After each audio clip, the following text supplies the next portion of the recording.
तो हमारी इस वीडियो में आपका एक बार फिर से बहुत बहुत हार्दिक स्वागत है।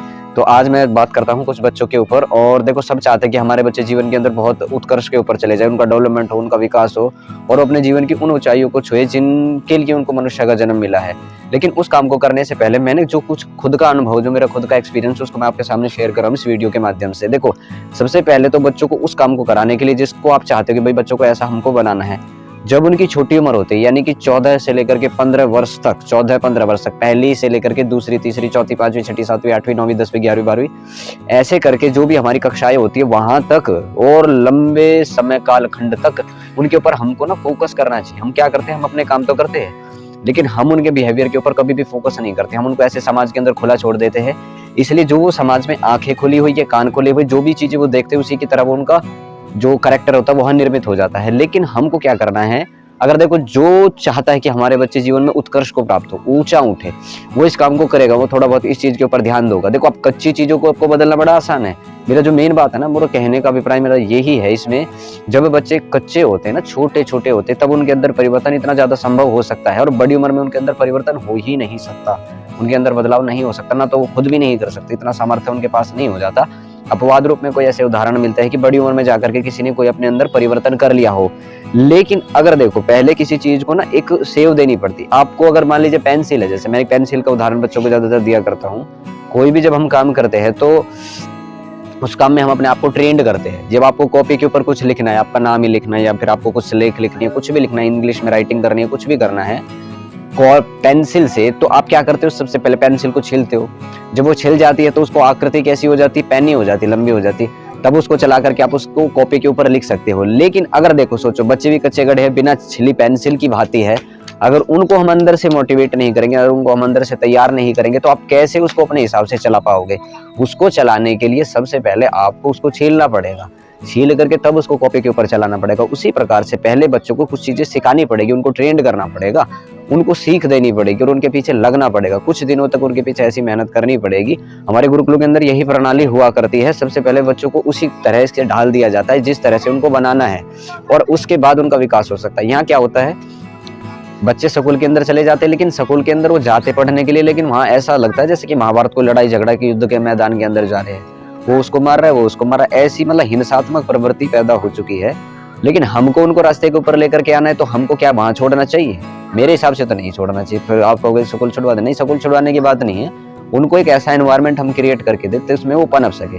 अगर मान लीजिए बड़ी उम्र उनकी हो गई और वो बिगड़े ही रहे, तो फिर वो आपके साथ क्या कर सकते हैं, आप शायद अंदाजा लगा सकते हो।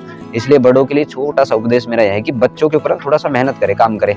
आप ये प्रश्न मेरे सामने उठाओगे कि वो सुनता नहीं है, ऐसा कभी भी नहीं होता कि वो सुनता नहीं। उसके अनकॉन्शियस माइंड के अंदर जो हम बातें बोलते हैं, जो हम थॉट्स बैठाते हैं, जैसे कि हमारा रिलेशन है, तो उनके भीतर वो चीजें बैठ जाती है। और वो सुधरने के लिए उनका जो भीतर का जो मन होता है, अनकॉन्शियस माइंड होता है, जब वो विचार उसके अंदर प्रवेश कर जाते हैं, बिल्कुल बैठ जाते हैं, तो वो सुनने के लिए भी तत्पर रहता है। उसके अभ्यास ही जब ऐसे हो जाएंगे, जो बंदा बचपन से जो चीज सीखेगा वही तो बड़ी उम्र में जाकर के वो करेगा। मान लीजिए मैंने तो योग सीख रखा, लेकिन योग सीख रखा है, पढ़ाई सीख रखी, लेकिन दूसरी चीजें तो हम नहीं करा सकते ना लोगों को। जो चीजें मैंने सीखी मैं तो उन्हीं में निपुण ना, उन्हीं चीजों को तो मैं कराऊंगा।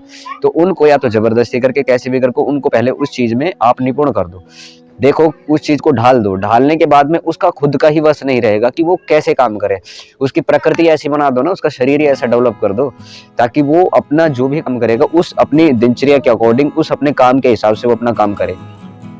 तो हमको इस प्रकार से अगर हम काम करेंगे बच्चों के ऊपर, तो मुझे ऐसा लगता है, नहीं तो आपको जीवन भर वो परेशान करके रखेंगे।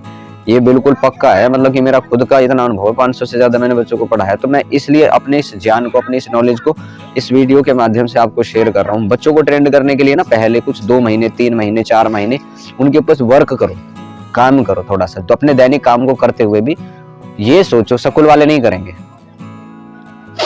कोई दूसरा व्यक्ति नहीं करेगा, कोई समाज नहीं करेगा, आप हमको खुद करना पड़ेगा। क्योंकि तो दूसरा क्यों करेगा, उसको तो कोई पड़ी नहीं है ना कि भाई उस काम को करेगा। लेकिन हम जो उनके प्रति उत्तरदायित्व हमारे, उनको हम पूरा करने के लिए इस काम को हम कर सकते हैं। और बड़ा ही मेरा मतलब कि वैसा मत है, कच्चा घड़ा परिवर्तित किया जा सकता है, बड़े घड़े को, पके घड़े को परिवर्तित करना इम्पॉसिबल काम हो जाता है। वो फूट सकता है, टूट सकता है, मर सकता है, हट सकता है, लेकिन उसके अंदर परिवर्तन संभव ही नहीं है। इसलिए बच्चों के ऊपर खास तौर से ध्यान देना चाहिए।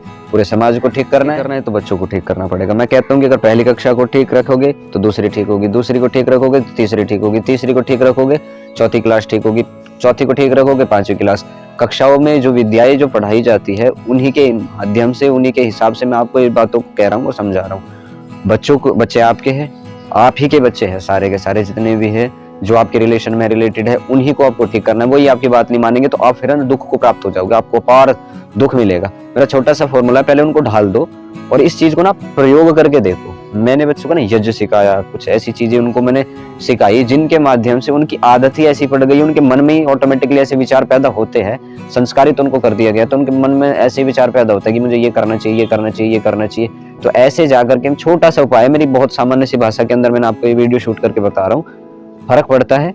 अगर आप इसको प्रयोग करके देखोगे तो आपको इसमें विजय मिलेगी ही मिलेगी, यानी कि आप इसमें जीरोगे और जीवन भर के लिए आप है ना अपने बच्चों की तरफ से ना सुखी हो जाओगे। बहुत बड़ा है कि पुत्र हमारा आज्ञाकारी हो जाए, पुत्र या पुत्री हमारे आज्ञाकारी हो जाए, तो बहुत बड़ा सुख माना जाता है। निरोगी काया भी सुख माना जाता है, ये तो कहावतें गाँव के अंदर प्रचलित होती है, पर बड़ा ही इंपॉर्टेंट है। तो एक छोटी सी बात थी, इसको बताने के लिए आज का मैंने वीडियो शूट किया। पसंद आए तो लाइक करना, शेयर करना और जिनको इस वीडियो की जरूरत है उन तक इस बात को पहुंचाना।